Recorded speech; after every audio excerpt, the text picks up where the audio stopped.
Stem and Rose are holding fireside talks with guests where they conduct an interview and then answer the questions in the chat. This is the first fireside chat held on July the 23rd and will be put on the website. If you want to hear more, you can look up the Stem and Rose website, stem-rose.org, where you can sign up for the newsletter, join other fireside chats, and talk with others in the community forums. I grew up in an academic family, so both my parents were professors. But that doesn't make me want to become a professor myself. And I applied to the Department of Architecture. I didn't get in. And my second option was the Applied Math department. In college, I wasn't thinking of myself as a mathematician because I more had an applied interest. So I decided to pursue a second major in computer science. And one of the summer, I did an internship at one of a research center that study hypertension. At the end of the internship, the statisticians were analyzing the data, and all of a sudden, everything started to make sense. All the hundreds of questionnaires I processed suddenly revealed something pretty interesting.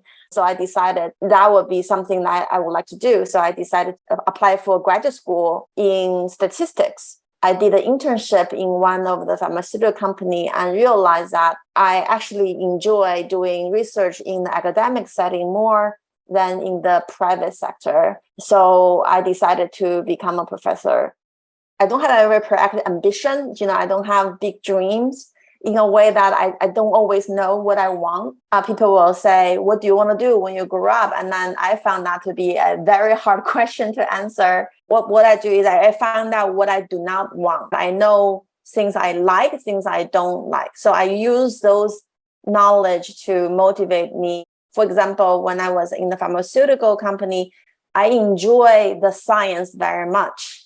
So I enjoyed the data. I was studying gene expression, so I like the science. What I don't like was the 9 to 5 life. I enjoy the lifestyle of pursuing difficult question on my own terms, only driven by curiosity, not to be driven by what need to be delivered by the end of the day. So what motivated me to finish my PhD and then become a professor was more like I want to go into higher education and become a professor. At Columbia, we started a new center called LEAP, Learning the Earth with AI and Physics, and where we are trying to combine machine learning methods with traditional climate modeling.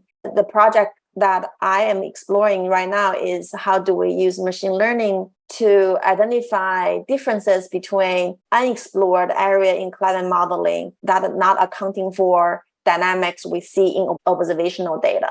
In this process, I learned a lot about the climate physics process.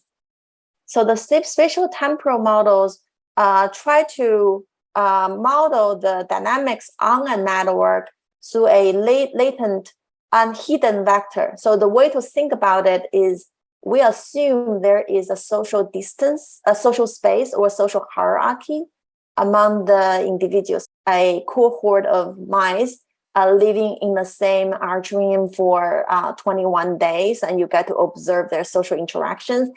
I like talking to other scientists.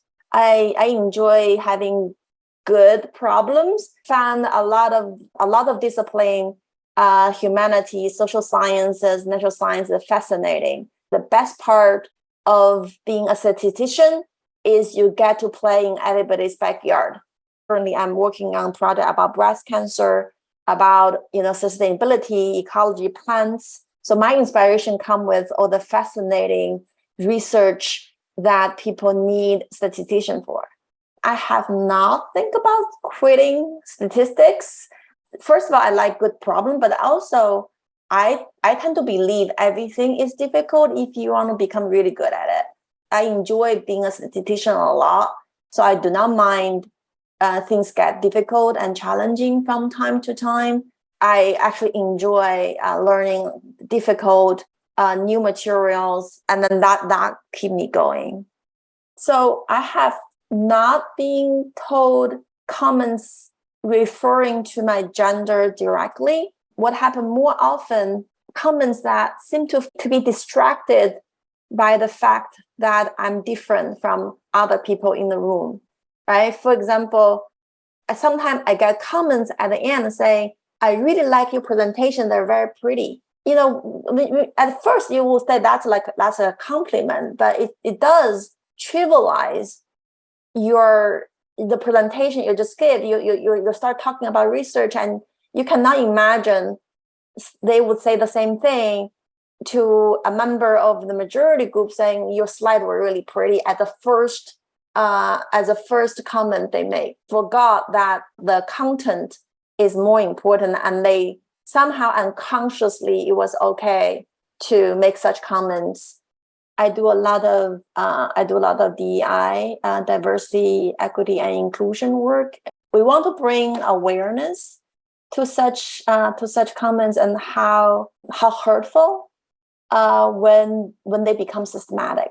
Such thing. It does not we shouldn't consider those as anything reflective of our contribution to science or our intellectual ability. When I was a student, surrounded by people who are good at STEM, right? Both my parents were STEM professors, and many of my friends were STEM majors. So the mantra was you work hard, you study hard, everybody work very hard, and everybody have imposter syndrome.